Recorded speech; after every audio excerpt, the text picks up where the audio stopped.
Tradicionalno 10. godinu zaredom Forum žena Gradskog odbora Socijalističke partije u Kruševcu organizuju u službi transfuzije opšte bolnice u Kruševcu akciju dobrovoljnog davanja krvi u okviru projekta Njihov osmeh nema cenu.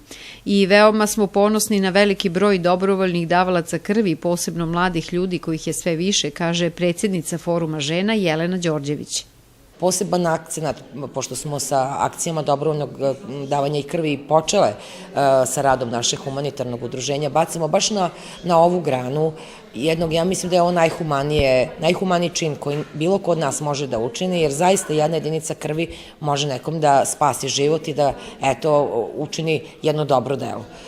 Naše skupljene jedinice su namenjene za potrebe opšte bolnice Kruševac, naravno, ali kao što sam mnogo puta pomenula, mi radimo zajedno sa transfuzijom, već skoro celu deceniju i malo više, i obuku mladih ljudi na dobrovoljno davalaštvo trombocita koji su neophodni u lečenju obolelih od karcinoma i gde je tada doza trombocita jedini lek nakon hemioterapije, kako bi došlo do oporavka.